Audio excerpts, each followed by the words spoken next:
বিসমিল্লাহির রহমানির রহিম। জি, আমরা আজকে প্রতিদিন আমরা একটা ক্লাস করাচ্ছি, তাই না? একটা সাবজেক্টের উপরে ক্লাস দিচ্ছি, আপনাদেরকে শেখাচ্ছি।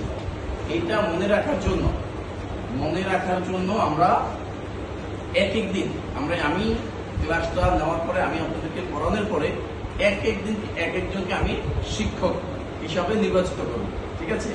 সে আবার সুন্দর করে আপনাদের সকলকে পড়াবে এবং আপনারা সবাই এখানে যারা আছেন সকলেই এক একদিন শিক্ষক হবেন। এই প্রস্তুতি বা এই মানসিকতা আপনাদের সকলের মধ্যে রাখবেন। যেমন গত বৃহস্পতিবারকে একজনকে আমি শিক্ষক হিসাবে নির্বাচিত করছি। আজকেও আমাদের নাইদুল ইসলাম, আমার ছাত্র নাইদুল ইসলামকে নির্বাচিত করলাম। আমি যে পড়াটা আপনাদেরকে পড়াইছি উনিও আবার আমার মতো এভাবে আপনাদেরকে কি পড়াবে, ঠিক আছে? Thank you. আপনি শুরু করেন।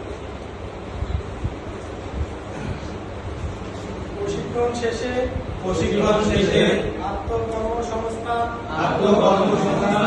এবং দেশে বিদেশে উপযুক্ত পেশার সম্ভাবনা ঘটনা সৌদি আরব জিসিসি দেশসমূহে 1 লক্ষ গাড়ি চালকের কর্মসংস্থান সৃষ্টি হচ্ছে।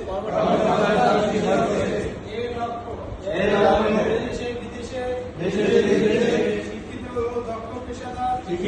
ও দক্ষ পেশাদার ড্রাইভারের চাহিদা পূরণের জন্য জনশক্তি কর্মসংস্থান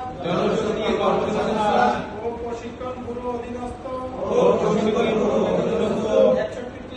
61টি কারিগরি প্রশিক্ষণ কেন্দ্রে সম্পূর্ণ সরকারি খরচে ড্রাইভিং লাইসেন্স প্রদান,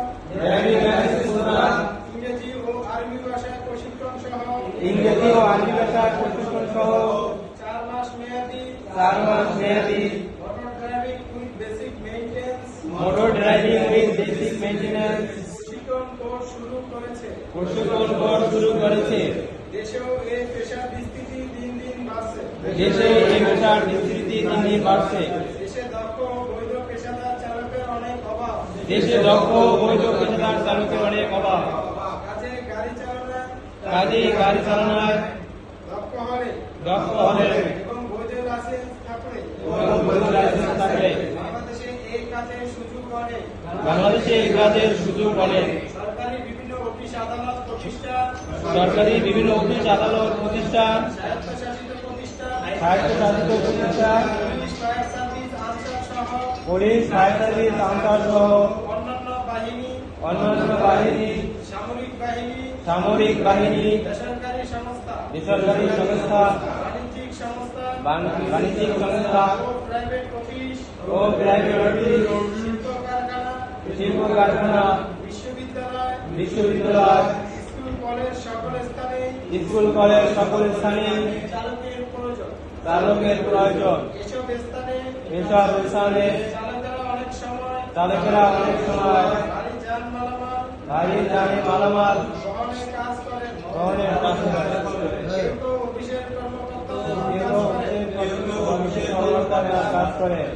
অনেকে ফায়ার সার্ভিস কর্মচারীদের আনা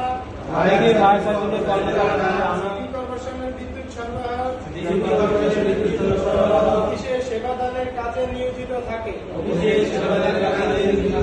ড্রাইভারের শারীরিক ও মানসিক যোগ্যতা বর্ণনা। ড্রাইভিংকে পেশা হিসেবে গ্রহণ করতে চাইলে একজন ব্যক্তিকে শারীরিক ও মানসিকভাবে যোগ্য হতে হবে। অর্থাৎ প্রথমে তাকে শারীরিকভাবে ফিট থাকতে হবে এবং তার উচ্চতার দৃষ্টিশক্তি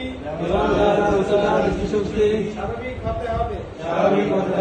শারীরিক অঙ্গহানি থাকা যাবে না। প্রতিবন্ধী হলে হবে না। এছাড়া মানসিকভাবে যোগ্য হতে হবে। যেমন তাকে ট্রাফিক রুলস মেনে চলা, দায়িত্বশীল, ধৈর্যশীল, আত্মবিশ্বাসী এবং স্বতঃস্ফূর্তভাবে এই পেশায় কাজ করার আগ্রহ থাকতে